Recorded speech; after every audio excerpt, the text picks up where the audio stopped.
Centro Comercial Atlántico Fuerteventura patrocina la actualidad de tu isla desde todos los puntos de vista. El Magazín de la Mañana con Nuria González. Queremos informarte.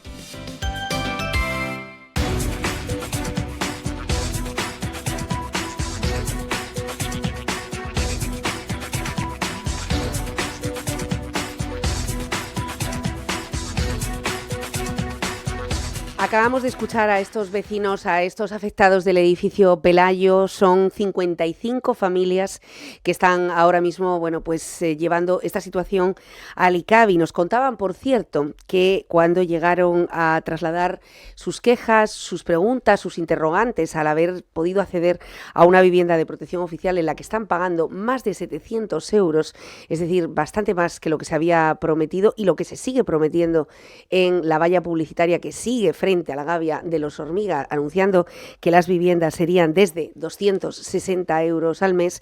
Incluso desde el ICABI, desde la oficina del ICABI en Puerto del Rosario, se ofreció una cierta resistencia a poder registrar esa denuncia para poder ser trasladada al Gobierno de Canarias. Con todo, las familias se han constituido en una plataforma, se trasladarán el próximo 14 de abril hasta la oficina del ICABI de Gran Canaria y allí trasladarán esto que está pasando, precios abusivos, la obligación de pagos hacia una comunidad que no existe e incluso una baremación en la que la empresa les ha hecho firmar que cada año subirá un 20% el precio del alquiler durante un periodo de 10 años y no 30, que es el usufructo habitual de una VPO. Bueno, todo esto tiene mucho que ver con nuestra invitada, tiene mucho que ver en el sentido de que esta semana, como no, se ha vuelto a hablar de vivienda y allí Nueva Canarias, Bloque Canarista, ponía sobre la mesa una iniciativa para desarrollarse en los próximos 6 meses, que ha sido rechazada diametralmente por Coalición Canaria, Partido Popular y también por Vox. Hablamos de la Ley Canaria de Vivienda. Natalia Santana, buenos días, bienvenida. Buenos días, Nuria, muchísimas gracias. Bueno, a veces el azar nos trae a invitados que de una manera y de otra pues están entrelazados, ¿no? Entre lo que acaba usted de escuchar, acaba de conocer sus testimonios y esta Ley Canaria que ustedes estaban poniendo ayer sobre la mesa. Antes que nada, ¿qué le parece lo que está pasando con estos vecinos? Hombre, terrible. O sea, al escucharlos y te agradezco que me hayas dado la oportunidad de poder hablar con ellos en el hall. A mí me parece terrible, o sea, esto es un engaño en toda regla. Una empresa que inexistente, por llamarla de alguna manera, que encima especula con los precios y con la subida que pueda hacer cada año. Un anuncio de un precio que viene desde el Gobierno de Canarias y ha sido un timo para estas personas que decían antes que estaban pagando hasta 700 euros cuando lo inicial, lo que les vendieron, fueron 200 y algo. Y además me parece terrible que se le hayan puesto, si es cierto, el testimonio de estos vecinos, que yo entiendo que sí, por la vehemencia con la que lo defendían y el sentir que le ponían a su testimonio, que no les diesen ningún tipo de salida en la oficina del ICABI de aquí. Incluso les dijeron que se dirigieran directamente a la empresa. O sea, básicamente búsquense las castañas ustedes, cuando es un tema que está dentro de la administración pública, que el Gobierno de Canarias tiene mucho que decir. Nosotros, de hecho, al cruzarnos un par de palabras en el hall, llamé inmediatamente a mi compañera que lleva la comisión nuestra portavoz en materia de vivienda en el Parlamento, Carmen Hernández, y los va a recibir ahora de manera telemática a las 11 de la mañana hoy mismo, porque creemos que este asunto es bastante grave. Bueno, pues estos vecinos han tenido hoy esta suerte, vamos a decir, que se han constituido como plataforma, que van a asumir sus gastos y que va a llevarse este tema pues a la instancia más alta, puesto que es un abuso, según están comentando. Ustedes han puesto sobre la mesa una Ley Canaria de Vivienda. ¿Por qué ha sido rechazada? ¿Qué han presentado? Bueno, primero apuntar una cosita, me parece lamentable que estos ciudadanos que están siendo engañados por la propia administración tengan que asumir con su propio bolsillo los traslados hasta la oficina del ICABI en Las Palmas por una negligencia del gobierno. Eso me parece terrible. Al margen de eso, si nosotros, lo de hablar de vivienda para Nueva Canarias no es nuevo. Es decir, nuestra diputada Carmen Hernández ha sido muy combativa con el tema de la vivienda desde sus inicios en el Parlamento, porque el problema de la vivienda en Canarias no es nuevo, no nació hace 2 años ni en la legislatura pasada como algunos quieren apuntar. Esto viene de viejo y viene pues, por una falta de planificación, por un sobrecrecimiento del archipiélago. No, Fuerteventura yo creo que es la isla que más ha crecido con un 180% de su población.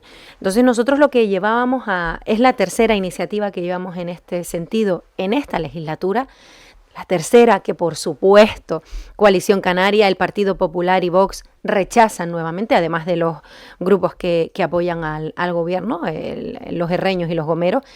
Y lo que pedíamos era la creación de una nueva ley de vivienda. La ley tiene 20 y tantos años, creo que hay que adaptarla a los tiempos y además planteaba que se dedicase el 0,4% del PIB de manera plurianual a inversión en vivienda. En la actualidad son 216 millones de euros. Esto permitiría construir pues unas 20.000, 30.000 viviendas en Canarias, que creo que es necesaria porque si hacemos una encuesta en la calle de qué es lo que más le preocupa a la ciudadanía, te dice la salud y la vivienda. O sea, creo que están ahí, no sabría si en el primero o en el segundo puesto. Por tanto, también llevamos hace algunos meses un plan canario de alquiler seguro en el que la administración era quien asumía la responsabilidad, o sea, era digamos el que alquilaba esas viviendas al propietario, dándole la total seguridad jurídica para que el propietario ponga su casa en el mercado del alquiler, porque yo creo que a muchos propietarios le da miedo el ponerla y si luego me dejan de pagar y si luego tengo que luego desahuciarlos, entonces que sea el gobierno de Canarias quien asume ese alquiler y luego lo alquile al inquilino. Pero también dijeron que no, según ellos están trabajando en ello, lo están haciendo todo maravillosamente bien, pero la realidad es que no hay vivienda en Canarias. Ojalá lo estuvieran haciendo bien. Y la diferencia, y a mí esto sí que me gusta enmarcarlo, ayer lo veíamos con una PNL que además llevaba mi compañero sobre un museo de la pesca en Lanzarote.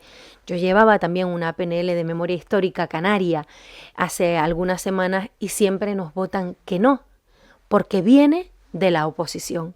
Esto es lamentable y así no se hace política. El señor Clavijo habla de unidad, de trabajar de manera conjunta. Yo le compro el discurso, o sea, me encanta su discurso, pero llevado a la práctica es mentira, porque todas las iniciativas nos votan que no, solo porque viene de nosotros. Cuando no le falta rigor es que ya lo están haciendo, cuando no, o sea, siempre hay un pero y luego ¿qué hacen? Dicen que no, pero luego lo traen ellos. Nos han dicho que van a traer la de memoria histórica, la va a traer Coalición Canaria, va a ser exactamente la misma, cambiando algunas cositas. Lo mismo con el Museo de la Pesca, que la traerían ellos o que ya se estaba haciendo. Y cuando te presentan enmiendas, no son enmiendas de adición, es decir, que enriquezcan la proposición no de ley como sí hacemos nosotros, sino quita tu PNL para poner la mía. Y luego salgo yo. Al final esto va de postureo de fotos y no de soluciones. El problema de la vivienda requiere una solución ya. Nueva Canarias aporta, porque es que así lo ha dicho el señor Clavijo. Oiga, traigan ustedes propuestas, traigan iniciativas, las llevamos. Y el gobierno siempre nos Entiendo dice que no están de acuerdo, Natalia, ustedes con el plan de vivienda que está promoviendo el consejero Pablo Rodríguez, con los cambios, incluso la captación de inversiones. Hemos visto que nos hemos ido incluso fuera, ¿no? A Madrid, a grandes foros, etcétera, para intentar que las empresas de la construcción también tengan, aprovechándose de las exenciones, aprovechándose de las cuestiones fiscales de Canarias, también sean atraídos. Es decir, lo que estamos viendo es que incluso los cambios en la ley del suelo, es decir, para poder fomentar. ¿Cómo valoran ustedes esta política que está intentando incentivar la obra pública? Yo no dudo que él tenga pues voluntad, pero la realidad, al final las ideas pueden ser maravillosas, pero aterrizándolas seguimos teniendo el mismo problema. Y bueno, ha hecho algunas modificaciones, algunas nos da la sensación de que a quien favorece son a las grandes empresas que van a poder construir en suelos que antes no podían, que van a poder seguir, no se ha establecido un límite del precio a la vivienda, es decir, al final esto va a poder un ciudadano de a pie que trabaje en Electrón o en Mercadona, ¿va a poder acceder a una vivienda? ¿O solo van a poder aquel que viene con capital extranjero o que tiene una nómina anual de más de 50.000 euros al año? Porque esas personas no tienen problema para acceder a la vivienda, o al menos no es un problema tan grave. Estamos hablando de la clase media trabajadora, de la mayoría social de Canarias. No se están poniendo soluciones para ellos. Y además salía un dato importantísimo. Primero, los salarios en Canarias han pasado a ser los más bajos del Estado español. Y segundo, Cáritas sacaba hace nada un informe hablando de trabajadores empobrecidos. Personas que tienen jornada completa, que trabajan 20 días o más al mes y sin embargo no llegan a final de mes, no pueden pagar un alquiler, no pueden comprar una vivienda. No estamos dando soluciones para esas personas. ¿Usted estaría a favor de limitar el precio de los alquileres? Por supuesto. Es decir, de intervenir en el mercado de alguna manera. Quizás a lo mejor no de hacer una intervención directa, porque básicamente yo no sé si tocaríamos algún mimbre legal, pero sí poner algún tipo de incentivos a los propietarios para que los alquileres pues estuviesen dentro de un tope accesible y asumible para las familias, de dar bonificación. Habría que estudiar la manera, hay otros territorios que lo han hecho. Y evidentemente no vas a empobrecer, no vas a decirle a un señor que tiene un piso que lo tiene que alquilar a 100 euros. Pero tampoco por un piso de 40 metros en Fabelo puedes pedir 900 euros. Primero porque no te lo alquila nadie. Segundo porque tampoco eso es... No, alquilar se alquila. El problema es cuánto tiempo, ¿no? Exacto. Y en qué condiciones y en qué condiciones queda la familia, efectivamente.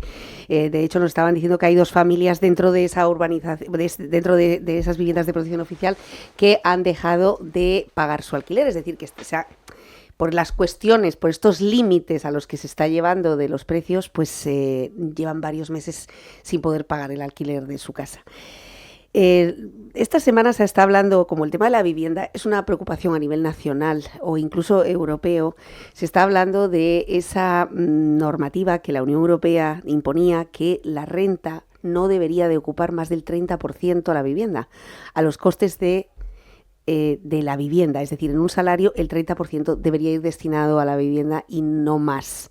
En Canarias estamos revirtiendo completamente esa pirámide, al hilo de también no solamente la falta de grúas y de construcción, sino también la vivienda vacacional. Ahora mismo ha entrado en Parlamento esta ley, se está debatiendo, hay opiniones de todo tipo, de ideológicas, políticas, económicas, es decir, todo tipo de organización, entidad, partido político, etcétera, está opinando. ¿Cuál es la suya sobre lo que está haciendo Jessica de León y su equipo? A ver, nosotros en un principio es cierto que el alquiler vacacional, aunque se le ha criminalizado, no es el culpable del problema de vivienda en Canarias, porque como digo, es un problema estructural que va mucho más allá y que tiene décadas incluso de antigüedad, pero sí que ha ayudado a tensionar el mercado, es decir, a no poder acceder a una vivienda porque quien tiene una vivienda prefiere ponerla en alquiler vacacional que en alquiler de larga duración. Nosotros creemos que se tiene que regular, que tenía que aportar, pues hacer su aportación tanto a los impuestos como a la contribución al empleo. Pero, y aunque aplaudimos inicialmente esta iniciativa y le reconocemos la valentía a doña Jessica de León, sí que vamos a presentar enmiendas. Yo no voy a desvelar todavía cuáles son porque estamos debatiéndolas internamente y aparte haríamos spoiler, pero sí que esta ley necesita ser enmendada. Hay algo que yo creo que coincidimos la mayoría de los partidos, o así lo espero, tiene que diferenciar más entre el pequeño tenedor y el gran tenedor. No es lo mismo un señor que tenga 1 o 2 pisos para complementar su jubilación, para pagarle los estudios a los chiquillos o para tener una mejor calidad de vida, que el que coge un edificio en medio, por ejemplo, en Las Palmas de Gran Canaria lo vemos mucho, edificios antiguos que los compran pues personas con capital y los ponen de manera íntegra al alquiler vacacional. Los estándares no pueden ser los mismos a esas personas que tienen capital y que además eso le da una rentabilidad brutal que tiene pues 1 o 2 apartamentitos y con eso pues va escapando. O sea, esa es la primera premisa. Y luego ya pues entramos en el tema de los años de antigüedad que tiene que tener, etcétera, que eso son ya cuestiones técnicas. Pero sí que esta ley creemos que le falta regular más. Es decir, ha venido, nos da la sensación de que va a distorsionar aún más el mercado y que se hace un poco para proteger al lobby hotelero. Y esa no es nuestra filosofía. Nuestra filosofía es regular la vivienda vacacional para que la gente de a pie, para que tú, yo, toda la ciudadanía pueda tener acceso a una vivienda. Porque como decías, bueno, lo de que se le dedique el 30% a mí me parece magnífico, porque es que los jóvenes en Canarias dedican el 90 y pico % de su salario al pago de la vivienda. O sea, que me digan a mí cómo luego viven. Que es inasumible. Por tanto, nosotros se lo dijimos en su momento. De hecho, ella el otro día tuvo una intervención cuando fue al Parlamento y agradeció la actitud de Nueva Canarias, porque aunque ideológicamente nos parecemos como un huevo a una castaña, el Partido Popular y nosotros, creemos que si una iniciativa viene a regular y a poner soluciones, nosotros la aceptaremos. Pero en este caso, aunque sí vemos una parte positiva de esa ley, vamos a presentar varias enmiendas porque tiene algunas lagunillas. Bueno, por cierto que en este momento se abre la fase también de participación. Hay un documento que está enviándose a través de WhatsApp, a través de las redes sociales para opinar, enmendar. En fin, esta ley sigue un curso en el que probablemente se está convirtiendo, lo repetimos mucho, en ese gran debate que está ahora mismo teniendo Canarias. Similar, siempre pongo el mismo ejemplo, a aquellos años, hace 15, cuando se hablaba de si moratoria o no. Es decir, ¿construimos más camas o estamos unos años de barbecho? Eso también hizo que Canarias se debatiese a sí misma y esto es muy sano y constructivo. Ustedes han preguntado a Jessica de León, que además de ser consejera de Turismo es consejera de Empleo, sobre las condiciones laborales en materia de turismo. Bueno, aquí ha habido también revisiones a lo largo de los años, ¿no? Desde que las Kellys nos pusieran en conocimiento de qué estaba pasando dentro de las habitaciones, el número de habitaciones, si tenían que llevar el carrito con el peso o tenían ballet, que es esta asistencia que suelen llevar, y a partir de ahí, bueno, pues hemos desnudado un poco más y ha habido muchos hoteleros y muchas grandes empresas que automáticamente empezaron a mejorar las condiciones de sus trabajadores. Pero ¿cómo estamos actualmente? Cuando las Kellys parece que han bajado un poco más la voz. Yo no creo que hayan bajado la voz, es decir, es verdad que hay hoteles y hay que ser justos, hay empresas que han tomado conciencia, la tomaron ya hace tiempo y han puesto en marcha las medidas, pero no hablamos solo de las Kellys, aunque yo, sabes que soy una gran defensora de las Kellys. Ahora va una modificación legislativa de la ley de ordenación turística en la que van a ponerse pues las camas elevables. Nosotros vamos a hacer enmiendas también solicitando otra serie de mejoras. Pero no solamente esto ataña incluso al sector de la hostelería. O sea, tenemos en Canarias sectores como por ejemplo el del campo, que tienen un convenio colectivo vencido desde el año 2018, en el que la patronal dice que con la subida del SMI ya es suficiente, que tiren millas con eso, que ya para ellos es una sobrecarga el tener que pagar esa diferencia por el salario mínimo interprofesional y los costes en la seguridad social que eso entraña. Tenemos más jornadas partidas, según un estudio de comisiones obreras a final de año, mayor número de jornadas partidas tiene Canarias, menos número de días libres en sábados y domingos, eso la conciliación directamente te la destroza. Pero salario está vinculado al sector con el que trabajamos, ¿no? Sí, hombre, tenemos un motor económico que como es el yo turismo, decía, no cierra los fines de semana. Que es el motor socioeconómico de Canarias, ni es económico, ni es social, ni es canario. Es decir, es un motor averiado, viciado, que no está revirtiendo los beneficios que están teniendo el sector de hotelero, en este caso sobre todo, o el de la restauración, no se ve en la ciudadanía canaria. Uh-huh. Decimos, el otro día decía en el debate de la nacionalidad el señor Clavijo que yo a veces pienso que usa gafas de realidad virtual, de verdad lo pienso, que se las pone por la mañana, lo ve todo precioso y sale el hombre motivadísimo. Hablaba de un crecimiento económico que es verdad que ha crecido impensable, inimaginable, inmejorable, y de una Canarias que vamos a toda pastilla, pero sin embargo se le olvidó a lo mejor decir que éramos la segunda comunidad autónoma con mayor tasa de pobreza. Esto es terrible, esto es verdad que es un problema estructural, no es que haya venido anoche. Pero ¿quién lleva 30 años gobernando Canarias? Que a veces se nos olvida. Pero aparte de eso, tenemos los trabajadores que se nos van a poner en huelga ahora en Semana Santa. El gobierno, ayer decía, no, es que no vamos a intervenir. No, no intervengan, ustedes no le pueden poner una pistola en el pecho a la patronal, pero sí pueden mediar, porque son el gobierno de Canarias. Entonces, ¿qué hacemos? Que dejamos que exploten a nuestros trabajadores, que les paguen una basura, que los tengan en turnos de... somos la comunidad autónoma con mayor número de horas extras. O sea, es que, vamos, tenemos las mejores medallas en materia laboral. Por tanto, como no podemos intervenir, tampoco nos podemos sentar, tampoco nos podemos mediar y hacerles tomar conciencia de que, oiga, usted no está en un momento de pandemia, no está en un cero turístico, no está que no puede pagar las nóminas de sus trabajadores. Tenemos una época de bonanza como desde hace mucho no se tiene. Por tanto, oiga, contribuya usted a una sociedad canaria mejor. Eso no hay voluntad por parte del Ejecutivo. Bueno, estas son las condiciones, yo decía, ligado a una industria, porque claro, efectivamente es que nos dedicamos a lo que nos dedicamos, ¿no? Que es hoteles, restaurantes, comercios, sector turístico, y eso es difícil que tengamos una jornada como los europeos. La jornada no, pero por lo menos que se compense con las condiciones salariales y también con los EPIs, con la inversión en salud, que al final eso también cuenta. O sea, si a ti en el trabajo te cuidan, pues habrá menos absentismo. Porque hablan de absentismo y de productividad. Vamos a ver, señores, si usted tiene una persona a jornada partida, tirando de un carrito que es una basura, por poner el ejemplo de las Kelly, en que para ir al servicio tienen que cruzar no sé cuántos metros y un pasillo eterno, porque no lo pueden hacer, no pueden ir al servicio en las habitaciones, no tienen un office al que acudir, no se les pone agua, como quieren ustedes que no tengan bajas laborales, como quieren ustedes. Hablamos de productividad, ¿cómo medimos la productividad? Y esto le decía el otro día un diputado del Partido Socialista y a mí me pareció muy visual. ¿Cómo medimos la productividad de un camarero? ¿Por la velocidad a la que pone los cafés con leche? Es que, a ver, tenemos que ser serios. El señor Clavijo dijo, no, sí, hay que subir los salarios, pero ajustados a la productividad. Entonces, ¿cómo medimos ese tipo de productividades? ¿Cómo medimos la productividad de un auxiliar de vuelo de Vinter? Porque reparta más rápida la chocolatina. Es que no tiene sentido ese discurso.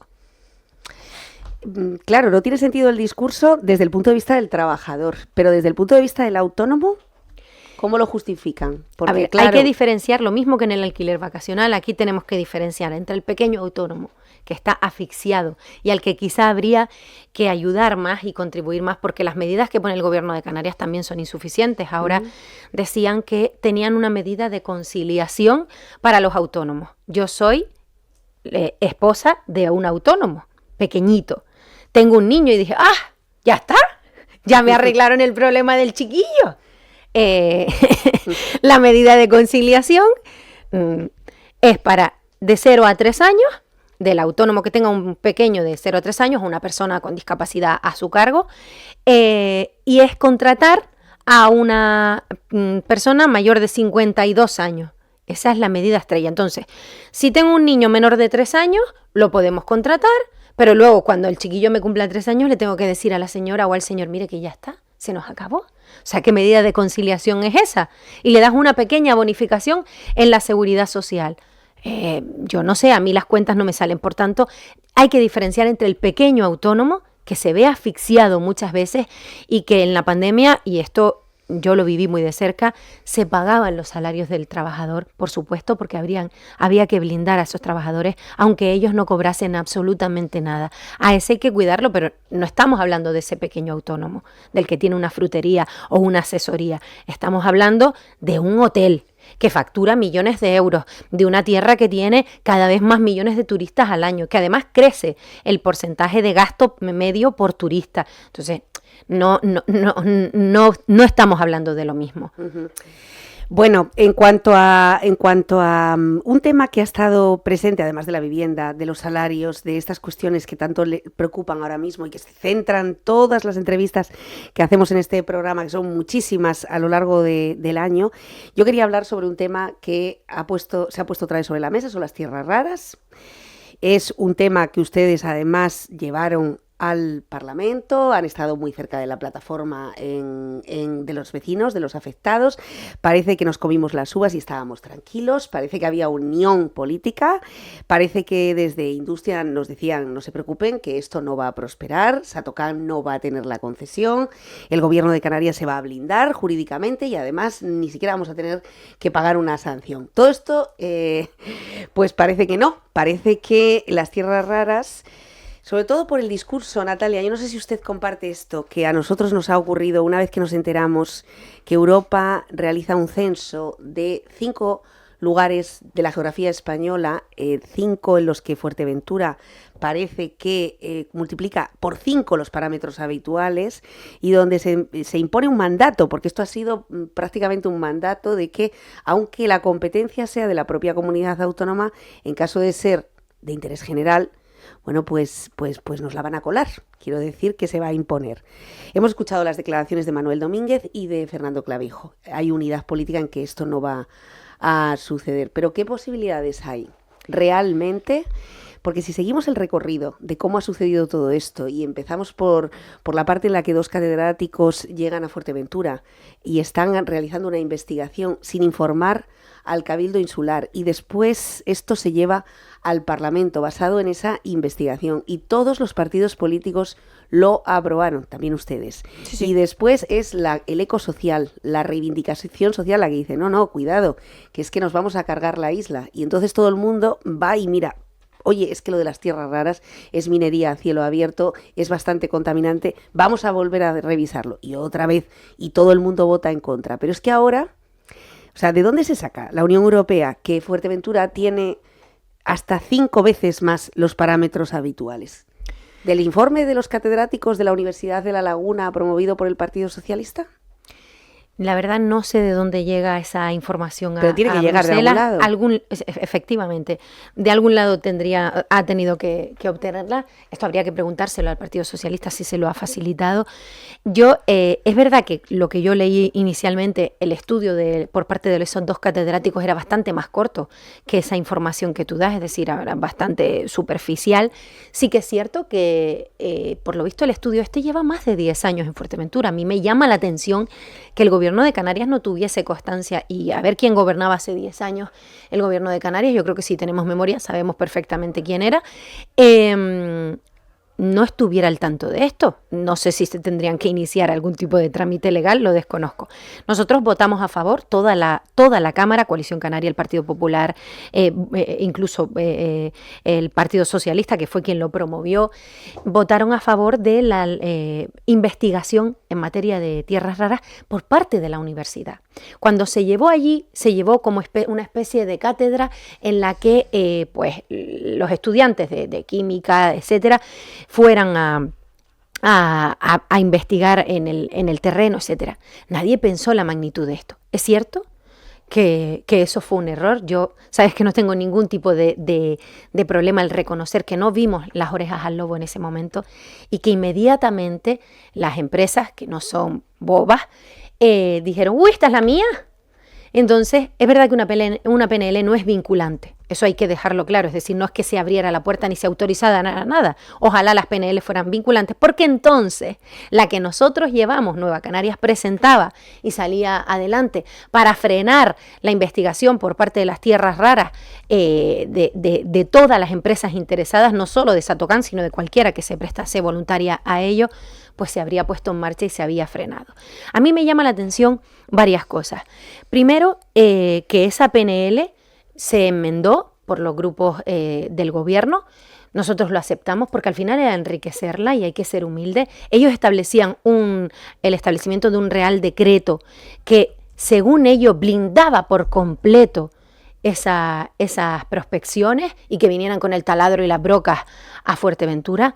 Pero a día de hoy, 1 año y pico más tarde, no se ha hecho nada de eso. Un año, pongamos. 12 meses más tarde no se ha hecho nada. Sin embargo, el decreto para eliminar los impuestos al que cobra más, al que recibe más de 1 millón de euros, que yo no sé, pero a mí mi herencia, mis pobres padres no me van a dejar esa herencia ni de lejos, ni de cualquier canario de a pie. Eso lo hicieron en 15 días. El decreto ese, para perdonar los impuestos al que va a heredar más de 1 millón de euros. Sin embargo, un decreto para frenar las prospecciones de tierras raras no se ha hecho en 1 año. Yo no entiendo el empeño de Coalición Canaria de poner eso en la PNL, que, insisto, nos pareció una idea brillante y no lo hayan hecho. Me gustaría preguntarles a los diputados de Coalición Canaria.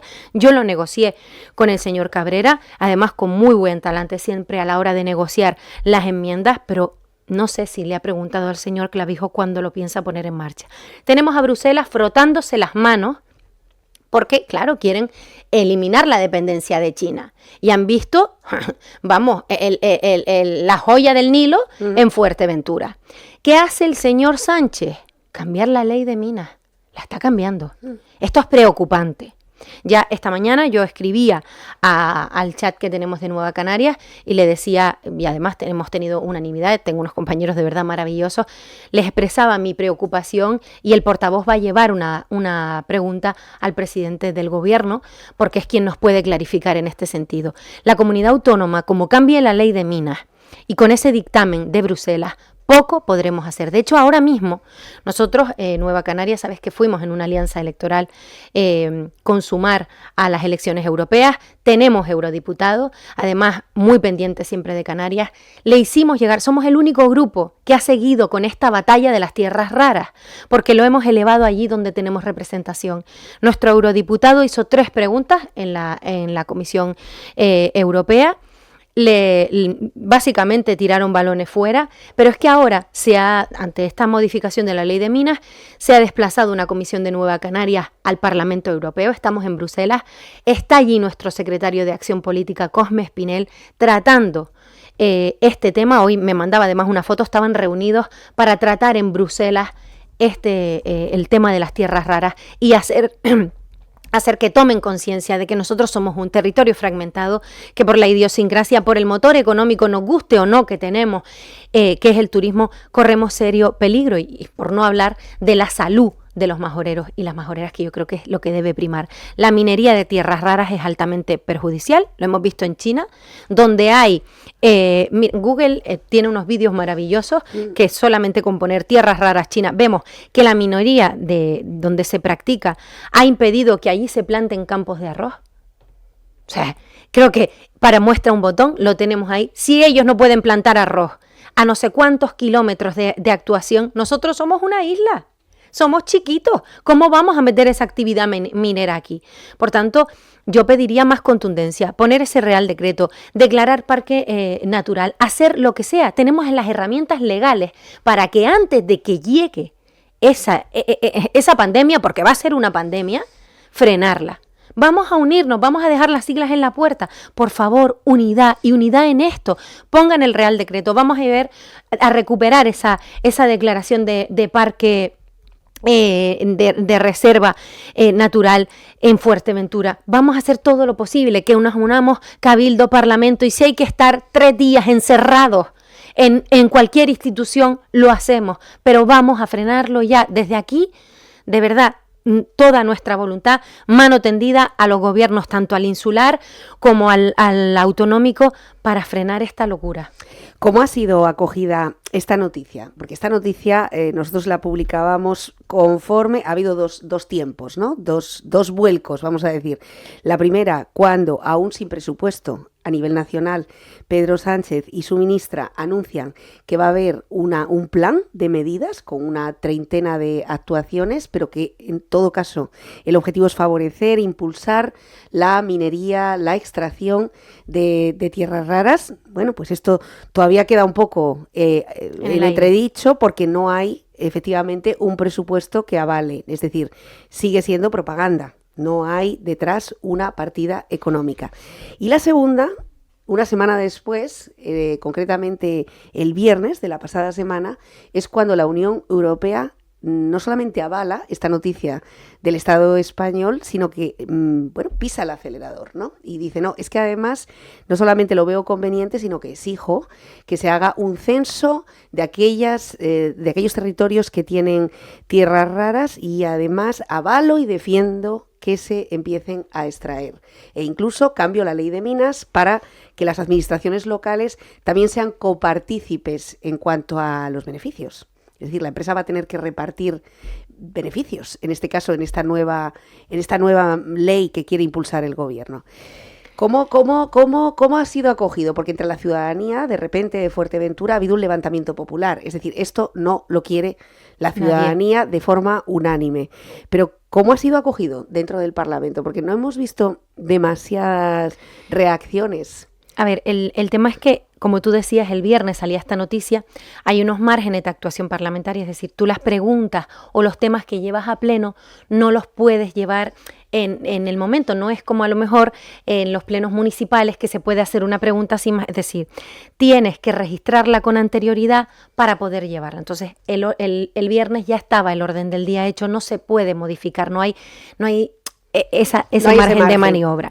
Entonces, sí que yo entiendo que en el próximo pleno, vamos, por nuestra parte, va a haber una iniciativa, según me han trasladado, a menos que, bueno, pues, venga una circunstancia sobrevenida. Yo creo que lo hemos acogido todos de la misma manera. Fatal. Es decir, porque ya el viernes decía, no, como tú dices, Bruselas decía, no, es que quiero 5 sitios y punto. A mí que la empresa reparta beneficios, sinceramente, y perdón por la expresión porque no suelo hablar así, me trae sin cuidado. O sea, me da igual que se lo queden ellos. Y si quieren, pues que el señor Sánchez se lo ponga delante de su casa. Todos los beneficios para él. Pero en Canarias no puede ser. Yo entiendo que lo de la ley de minerías y tal fue patada para adelante al balón, un poco de propaganda. No creo que tuvieran intención de hacerlo en Fuerteventura, porque además los compañeros del Partido Socialista se han mostrado en contra, con lo cual, pero claro, con el anuncio de Bruselas del viernes de hola, no, es que quiero este. Entonces, por eso es necesario que Canarias se cierre en banda. O sea, que se pongan todos los mecanismos necesarios. La declaración de Parque Natural está ahí. Es retomarla y al igual que para rebajar los impuestos a las herencias de 1 millón de euros se hizo en 15 días, vamos a hacerlo ahora. O sea, vamos a encerrarnos ya, que nos llame ahora el señor Clavijo a todos los diputados y nos encerramos allí dentro. Es que no tenemos ningún tipo de problema, pero vamos a hacerlo ya. Y de verdad, la desesperación que muestro no es impostada. Es que como majorera a mí me preocupa porque esto no tiene buen color. Y no es ser alarmista, es ser realista. Estamos hablando de Europa, estamos hablando de una instancia superior a todos los niveles. Estamos hablando de que el gobierno central también se presta a ello y además no va a tener más remedios. Es decir, la potestad es de Europa. Somos miembros de la Unión Europea. Habría que estudiar y si Canarias tiene que tomar las medidas que sean necesarias, que las tome. En este sentido. Entonces, es preocupante, Nuria, muy preocupante. Por eso el gobierno de Canarias está tardando y no valen declaraciones. De verdad que no vale decir que yo me las creo. Yo creo que cuando el señor Domínguez o el señor Clavijo dicen no lo vamos a permitir, es su voluntad. Pero es que la voluntad no prevalece frente a las leyes. O sea, es así. Hay un marco normativo. Si se cambia la ley de minas, si hay una directriz europea, todo eso prevalece, así nos pongamos delante del tractor cuando venga todos los habitantes de esta isla. Entonces, lo que hay que hacer es buscar los mecanismos legales. Por favor, que lo hagan y que lo hagan ya. Vamos a retomar eso. Si lo del Parque Natural, yo no soy jurista, no soy especialista en medio ambiente. Entonces, vamos a estudiar, hay gabinetes para eso especializados, tanto en el gobierno de Canarias como en el Cabildo. Vamos a unirnos y a buscarlo. Y Fuerteventura está en el centro del huracán, pero el otro también pido la solidaridad del resto de islas, porque no tenemos una geología muy distinta. Natalia, entonces, al final, empezaremos por Fuerteventura y a saber dónde acabamos. Efectivamente. Bueno, estas declaraciones sobre que Fuerteventura dispone de todo este gran material y demás, han sido publicadas en el diario de Avisos y es el extracto de una investigación del señor Méndez Ramos, doctor, profesor titular de Física Aplicada de la Universidad de La Laguna y recientemente ha sido acreditado a catedrático por la Universidad también de La Laguna. Ha sido, bueno, pues en base a esa investigación. Es decir, esa investigación que se hizo hace ya algunos años y en lo que parece 10 años y en lo que se está defendiendo por parte de estos catedráticos que lo que tiene Fuerteventura sería perfecto para la nanotecnología, fotónica, para las energías renovables, para la mejora de la fotocatálisis, para la captación de la energía solar, hidrógeno verde, fotosíntesis artificial, tintas de seguridad luminiscentes, antifalsificación, en fin, ha sido financiado por la Agencia Canaria de Investigación y por el Ministerio de Economía y Competitividad desde el año 2013. Es decir... 12 años hace entonces. Me sigue llamando la atención que el gobierno de Canarias no estuviera al tanto. No creo que fuese así. Pues Nuria, sí, tal como has dicho, es a raíz de esta investigación. Yo a los señores catedráticos, con todo el respeto del mundo, les digo que sí, que es verdad. Es decir, va a ayudar a la nanotecnología, a que tengamos unos móviles maravillosos, a lo de no sé qué de seguridad, que sí, que todos necesitamos la tecnología, pero en Fuerteventura, por nuestra idiosincrasia, es imposible meter una industria minera de ese calibre. Es que no podemos permitírnoslo. Es decir, es que no puedes. No, porque ganas nanotecnología, podremos hacer, a lo mejor nos inventamos el nuevo móvil del siglo, pero estás matando a tu gente. Y es que el ejemplo es lo de los campos de arroz. Uh-huh. Es que creo que es lo más visual. Se va a cargar nuestro sector primario. Se va a cargar nuestra salud, desencadena enfermedades crónicas y mortales. Señores, la nanotecnología está estupenda, pero es que digo yo que a lo mejor es más importante la salud de los majoreros y majoreras. No somos un territorio que se pueda permitir, porque además vivimos también del turismo, pero al margen del motor económico, que mira, que han habido guerras y la gente se reinventa, estamos hablando de la salud. No podemos poner en juego el futuro de Fuerteventura. Es que no podemos, lo siento por esos dos catedráticos. Y yo lo digo con todas las letras. Si fue un error apoyar la proposición no de ley en la que se decían favorecer la investigación. Pensamos que era para los universitarios y nos las estaban metiendo doblada, entiendo yo, con perdón de la expresión. Pero es que si fue un error, entonamos el mea culpa desde Nueva Canarias, y entiendo que el resto de grupos parlamentarios también. Luego llevamos una iniciativa para corregirlo, pero es que las PNL no son vinculantes. Ni fue esa, que no es que se haya obligado con esa a investigar, ni fue la otra, que de verdad, si el Real Decreto que se incluyó en esa proposición no de ley con esa enmienda de Coalición Canaria y el PP sirve para algo, que lo hagan ya. Uh-huh.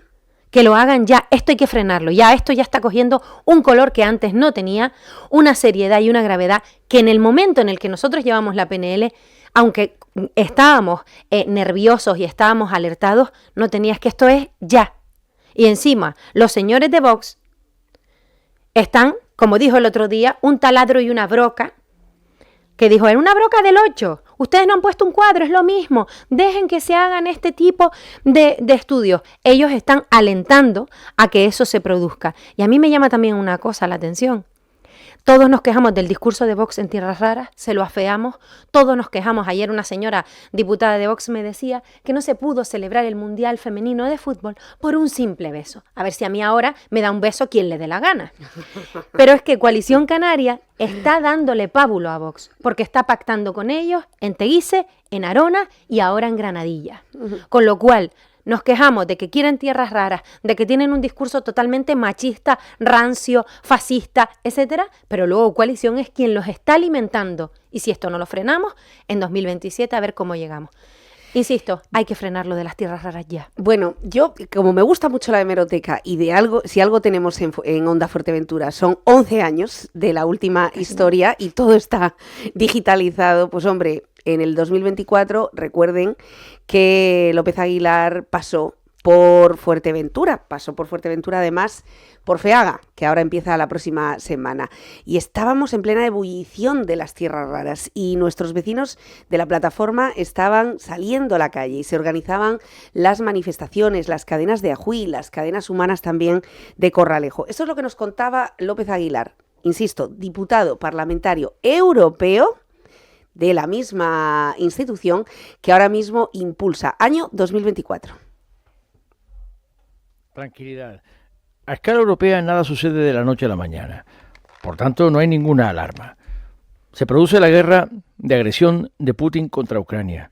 Y eso supone, así se ha llamado, cito literalmente, el despertar estratégico de la Unión Europea. La Unión Europea de repente recala que tenemos una dependencia no solamente patológica, sino tóxica, de importaciones de países terceros en un contexto cada vez más difícil y más hostil, donde proliferan los actores globales, agresivos y desvinculados del derecho internacional, del multilateralismo y del respeto a los derechos humanos. China y Rusia a la cabeza, que lo sepa todo el mundo. Son dos grandes dictaduras, son dos países que son el paradigma de lo que se denomina autoritarismo, que intenta explotar la fragilidad de las democracias, cuyo portaestandarte es la Unión Europea, una unión en valores y en derechos fundamentales. Por lo tanto, la Unión Europea se propone reducir su dependencia de importaciones de materias estratégicas. Gas ruso, éramos patológicamente dependientes del gas ruso y lo hemos cortado de plano, y por tanto esto ha significado un encarecimiento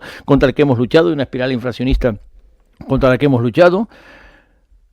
Materias primas críticas de China, hay que decirlo, tierras raras, las importamos de China, carísimas, y por tanto la Unión Europea establece una llamada autonomía estratégica, una estrategia de autonomía de suministros y una nueva cadena de suministros en la que intenta estimular la producción en la Unión Europea de las alternativas a las importaciones de las que hemos estado esclavizados durante demasiado tiempo con respecto de actores que han salido completamente de control. Este es el contexto. Por tanto, hay una estrategia europea de investigación en tierras raras, materias primas críticas, raw materials, materias primas críticas, sí. Hay una estrategia europea que promociona la investigación y resulta que hay investigadores canarios que son pioneros a este respecto y son investigadores de buena fe, además de científicamente sobresalientes en sus disciplinas, de las dos universidades canarias, de la Universidad de Las Palmas y de la Universidad de La Laguna. Y trabajando conjuntamente han establecido unas líneas de investigación en las cuales ellos están convencidos de que en Fuerteventura hay un yacimiento de tierras raras. Lo tienen localizado en el mapa. Por tanto, esa investigación de buena fe no puede ser estigmatizada ni mucho menos demonizada. Son investigadores de buena fe. Esos investigadores no son especuladores, ni tienen ninguna intención extractiva ni destructiva. ¿Quién paga la investigación? ¿Quién ha pagado la investigación? Esas investigaciones tienen la típica financiación que tienen las líneas de investigación. También, por supuesto, se han beneficiado de las líneas de investigación europeas, pero son investigaciones ¿Usted considera que dos investigadores de la Universidad de La Laguna con anterioridad en todo caso, yo no estoy hablando por ellos. Lo que sí conozco esa línea de investigación. Ellos tendrán que explicarse, pero quiero decir que esas investigaciones no pueden ser estigmatizadas. Y luego a partir de ahí, si hay algo que investigar, que se haga con todas las garantías de rentabilidad social y por supuesto de repercusión social y de garantía medioambiental. Exacto. Porque muchas veces, cada vez que hay una investigación, enseguida se suscita la alerta de que eso pueda tener algún efecto destructivo paisajístico, de modificación en este caso del modelo lo tiene, económico. ¿no? Es una minería a cielo abierto que además requiere un embalse de agua que no tenemos, en una zona además protegida que requiere de la declaración de parque natural de zonas áridas. Todos esos problemas habrá que acometerlos y habrá que lo curioso de todo esto es que Canarias ha despertado ante una ley que desconocía, porque no es la minería, su industria es otra. Entonces no sabíamos que esa ley de Franco del año 63 seguía viva y que permite la explotación directa, sin ningún tipo de licitación ni de libre concurrencia, a la empresa que primero obtenga las tierras raras. Entonces, todo esto, claro, la investigación sí, por supuesto, es muy plausible, pero que vayan dos investigadores catedráticos a un territorio y no informen a la máxima institución, un cabildo insular. Hoy estoy aquí, voy a investigar. Este es un asunto que me es completamente ajeno. Imagino que tendrá sus propios interlocutores y sus propios canales de explicación. Yo no estoy aquí para hablar de esta línea de investigación y de los profesores que hablan por sí solos, por cierto, por otra parte dedicados exclusivamente a la actividad científica, que no puede ser, insisto, estigmatizada ni demonizada. No creo que se pueda estigmatizar a un científico por decir aquí hay un yacimiento y esto puede tener una rentabilidad económica. Ahora, corresponde a los poderes públicos, eso sí. Al catedrático no, obviamente. No, corresponde a los poderes públicos garantizar la rentabilidad social y por supuesto el respeto de las reglas medioambientales, el respeto paisajístico, el respeto medioambiental, que oponga todas las garantías con respecto de cualquier investigación que pueda tener sentido económico. Y este lo tiene, porque en la medida en que la Unión Europea pueda obtener de un territorio europeo, y Fuerteventura lo es, Canarias lo es, esto es Unión Europea, puede obtener un yacimiento de un material que importamos de China a precio de oro, pues es algo que entra dentro de la llamada autonomía estratégica de la Unión Europea. Es lo único autonomía estratégica, el oro tecnológico, es decir, 24 de mayo del 2024. López Aguilar, yo creo que algo nos estaba contando, señora diputada. A ver, yo de verdad. Ahora con prácticamente un año de diferencia, parece que esta entrevista pudiera haber sido en este mismo momento. Quiero decir, no parece que estemos viéndolo a un año anterior. O el señor López Aguilar tiene un oráculo y es muy visionario, o algo nos estaba ya diciendo el señor López Aguilar sobre esa estrategia europea del oro, el nuevo oro, que es el oro tecnológico, y que Fuerteventura de alguna forma no debería desaprovechar, ¿no? Que es lo que deja entrever en su relato, en su discurso, sí. Vamos a ver, yo de verdad, nadie ha criminalizado a estos dos señores que se dedican al terreno de la investigación, como el que investiga, pues no sé, el patrimonio Amasij en nuestra tierra y va a Cuatro Puertas a ver si allí hay restos aborígenes. Es decir, son investigadores y nadie los ha criminalizado, no es culpa de ellos. O sea, al final la ciencia, o sea, la universidad está para este tipo de cosas. Pero sí que es cierto que esa investigación ha abierto la puerta y le ha puesto los dientes largos, en este caso, a Europa. Lo que ha dicho, yo coincido en una parte con él, es decir, hay una dependencia extrema de China y de Rusia, yo creo que esos datos los tenemos todos. Hay una estrategia de autonomía, bueno, de autonomía estratégica, los materiales son carísimos, pero hay un concepto que él menciona y dice que habría que aprovechar, dar una rentabilidad social. ¿Qué rentabilidad social va a tener una minería que lo que viene es a cargarse Canarias y a cargarse Fuerteventura, a matarnos? Es que, vamos a ver, las personas, yo no sé, pero hay una estadística, en Fuerteventura hay un índice súper alto de asmáticos. Yo tengo un niño asmático en mi casa. Todo el tema de la minería de tierras raras da enfermedades pulmonares, etcétera. Es decir, ya tenemos el añadido de que somos un territorio pues propenso a ese tipo de patologías. ¿Qué va a pasar con nuestra gente? ¿Qué va a pasar con el sector primario? ¿Qué va a pasar con el motor económico? Que aunque no nos guste, es nuestro motor y es del que vivimos. Y hay que cambiar lo que tú quieras, pero tendrá que ser una cosa paulatina. Entonces, se va a venir a cargar todo solo para que los materiales del telurio, el litio, el no sé qué, el no sé cuánto, sean más baratos y se puedan fabricar móviles y el Estado español, el resto de España, pueda exportar, pueda producir. Yo soy nacionalista. Y a mí lo que más me importa políticamente en este contexto es Canarias, es Fuerteventura. Además, soy bastante insularista. No está bien, pero soy bastante insularista. Por tanto, la autonomía estratégica y lo que dice este señor, yo se lo respeto profundamente, pero como nacionalista, como majorera, me niego absolutamente a que se vaya a hacer minería de tierras raras en Fuerteventura. La declaración de parque natural, es que no lo sé, me gustaría hablar con algún experto y que nos dijese si esa es la manera de paralizarlo. Si es esa, por favor, vamos a ponernos ya. De hecho, ahora voy a llamar a mi compañera Sonia Álamo del Cabildo para que ella lo proponga en el Cabildo Insular y si no es esa, pues que busquen la manera. Yo no comparto, comparto que es verdad que dependemos de China, de Rusia, que todo es muy caro, perfecto, pero ¿qué va a ser más caro? Comprar esos minerales, acceder a esa tecnología o la salud de Fuerteventura. Y ya no hablo solo de la salud de los majoreros y majoreras, sino de la salud de nuestra economía, la salud de nuestro sector primario, la salud de nuestra ganadería. O sea, señores, nosotros somos medalla de oro en quesos. Tenemos nuestro buque insignia, es nuestra producción quesera. Yo no sé cómo va a afectar eso al alimento de los animales.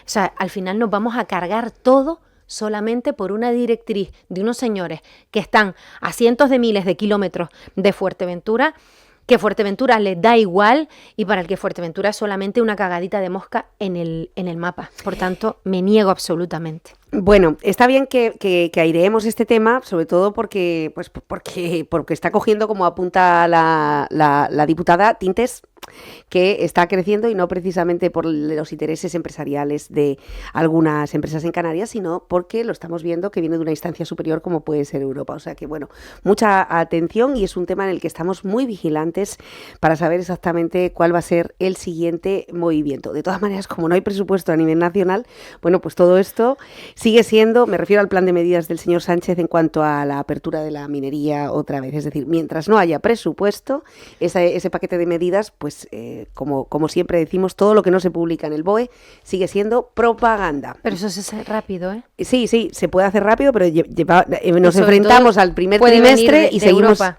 sin presupuesto. Sí, también puede venir de Europa, efectivamente. Entonces, este es el problema. Desde Nueva Canarias, tranquilos no vamos a estar y vamos a seguir planteando las preguntas e iniciativas que sean necesarias y de verdad mano tendida a todos los gobiernos autonómicos, insulares, para frenar esta locura. Yo creo que en los grandes temas hay que unirse y esto es uno de los grandes temas. Natalia, nos estamos despidiendo ya de esta entrevista, pero sí quería preguntarle sobre, la nueva estructura de Nueva Canarias. Veíamos este fin de semana que van a eliminar la figura de presidente y la van a sustituir por secretario general. ¿Cuál es la diferencia? A ver, la nueva estructura es más horizontal. Hemos tenido una estructura más presidencialista, más similar a algunos partidos de derechas incluso, que no lo somos nacionalistas y de izquierdas, pero bueno, es una estructura tradicional, ¿no? Ahora vamos a una estructura más abierta, más lineal, en la que, pues lo que se propone es un secretario general o secretaria general, un presidente de los órganos, es decir, presidente de las ejecutivas, de las asambleas, etcétera, que además también será nuestro portavoz nacional o portavoza, luego un secretaria de organización, un coordinador o coordinadora de secretarías, porque muchas veces hay secretarías de igualdad, de no sé qué, pero no se hace un trabajo efectivo, entonces habrá una persona que coordine todas esas secretarías para que estén vivas. Y luego, va a haber una secretaria de igualdad esta vez, o secretario. Vamos a llevar por primera vez una ponencia diferenciada en materia de igualdad. El contexto así lo requiere. Antes siempre ha estado en la ponencia marco, porque somos un partido feminista, pero ahora le hemos dado entidad propia a la de igualdad y también a la de juventud. Entonces, yo creo que esto va... la renovación y este cambio va a dar una estructura más abierta en la que podamos potenciar también diferentes perfiles y al final de todo se aprende. Yo creo que esto nos va a fortalecer, nos va a unir y también va a hacer que ese adelantar el Congreso pues nos permita, aunque con la misma... el mismo ADN, ¿no?, de la defensa de Canarias, pues adaptarnos a los nuevos tiempos en política y seguir peleando por nuestra tierra como hemos hecho siempre. Bueno, ¿hay fecha para el Congreso? Sí, creo que por una falta de espacio, porque no es fácil encontrar un lugar, etcétera, etcétera, teníamos previsto julio, es posible que se posponga a septiembre, pero este año va a ser sí o sí. Bueno, pues entonces, septiembre, Congreso, estamos a punto de entrar en una etapa de congresos. Ya saben que el de Coalición Canaria y Partido Socialista se va a celebrar coincidiendo con las fechas de FEAGA. FEAGA se inaugura el próximo jueves. En este momento su compañera Sonia Álamo pues está inmersísima en ese trabajo coordinado con Matías Peña para la coordinación de los premios a los comisionados a la ganadería de costa que van a ser los protagonistas durante este año. Así que nos veremos en FEAGA la próxima semana. Con total seguridad. Gracias, Nuria. Un saludo a todos y todas las oyentes. Gracias, Natalia Santana. Y nosotros, ahora sí, nos despedimos. Les dejamos con Juanfran Rodríguez en De Buena Mañana, pero sí tenemos otros contenidos. Nos visita Cristina Quesada. La entrevistamos a través de las redes sociales. Cristina Quesada, ya saben que es esa majorera indie que defiende este estilo musical a la par que las ilustraciones infantiles de la que ya es doctora. En unos minutos regresamos.